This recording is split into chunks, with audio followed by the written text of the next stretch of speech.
اب یہ قرآن میں آیت نازل فرما دی، فرمایا فلا وربک، اے محبوب قسم ہے آپ کے رب کی۔ وہ رب تو سب کا ہی ہے، لیکن کیا ہے؟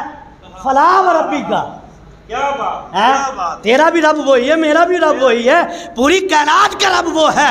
الحمدللہ رب العالمین، سارے عالمین کا رب وہ ہے، لیکن رب ہونے پہ ناز ہے تو وہ اپنے محبوب کے رب ہونے پہ ناز ہے۔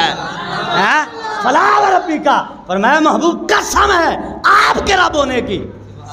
کیا انداز ہے یار، کیا پیارا انداز ہے۔ اور رب تو سب کا ہی ہے، سارے ہی کہتے وہ میرا رب ہے، سارے ہی پکارتے ہیں اللہم، سارے ہی پکارتے ہیں یا ربی، لیکن قربان نہ جائے۔ رب فرماتا ہے فلا وربک، فرمایا اے محبوب آپ کے رب ہونے کی مجھے قسم ہے، لا یؤمنون حتی یحکموک۔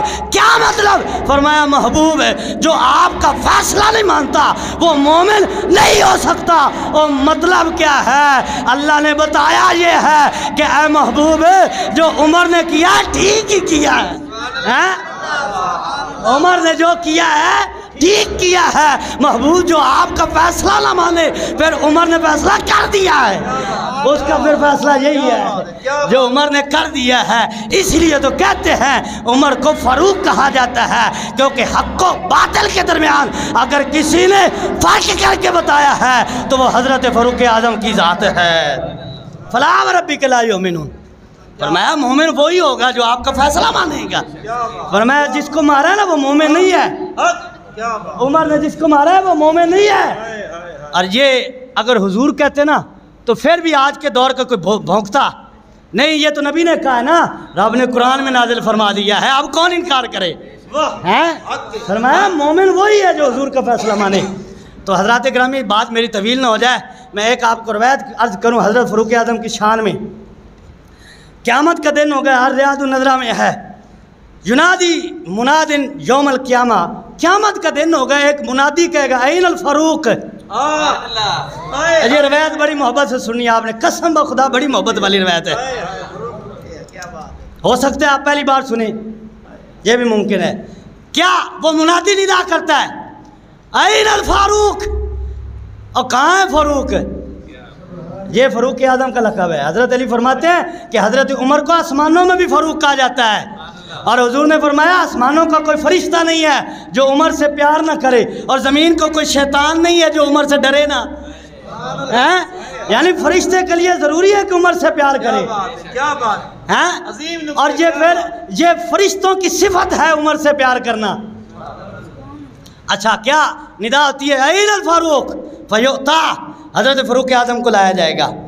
اب حضرت فاروق اعظم کو جب لایا جائے گا تو پھر روایت میں آتا ہے کہ اسلام اللہ تعالیٰ کی بارگاہ میں آئے گا، اسلام آئے گا، جس طرح رمضان عرض کرے گا، حدیث میں آتا ہے نا کہ رمضان عرض کرے گا، سفارش کرے گا روزے داروں کے، قرآن سفارش کرے گا، تو اب اسلام اللہ کی بارگاہ میں حاضر ہوگا، عرض کرے گا اے مولا اس نے مجھے عزت دی ہے دنیا میں، اسلام یہ کہے گا، سمجھ آئی ہے تو سبحان اللہ کہو ذرا۔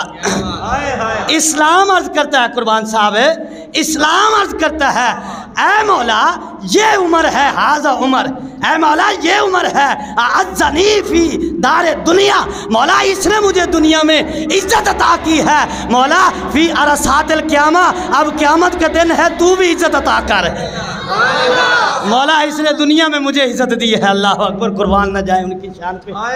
مولا اس عمر نے مجھے دنیا میں عزت دی ہے، جب مجھے جانتے کوئی نہیں تھے، جب میری اہانت کی جاتی تھی، جب میری پہچان کوئی نہیں تھی، جب میرا نام لینے والا کوئی نہیں تھا، جب نام لیا جاتا تھا تو لوگ مارتے تھے، ظلم کیا جاتا تھا، مجھے دبایا جاتا تھا، اگر مجھے عزت دی ہے تو وہ عمر نے دی ہے۔ حضرت عمر کی یہ شان ہے۔ اب پھر دیکھیے آگے کیا ہوا۔ حضرت فاروق اعظم رضی اللہ تعالیٰ عنہ، پھر روایت میں آتا ہے کہ ایک نور کی سواری لائے جائے گی، حضرت عمر کو اس کے اوپر سوار کیا جائے گا، یہ قیامت کے دن ان کی عزت ہے۔ حضرت عمر کو، اچھا میں موضوع پہ ہی ہوں نا، میں موضوع سے تو نہیں ہٹا، تو تسی بھی سبحان اللہ تو نانا ہٹو، سبحان اللہ اچھی کہو۔ ایک نورانی سواری لائی جائے گی، حضرت عمر کو اس کے پر سوار کیا جائے گا، اور پھر دو حلے حلے مطلب دو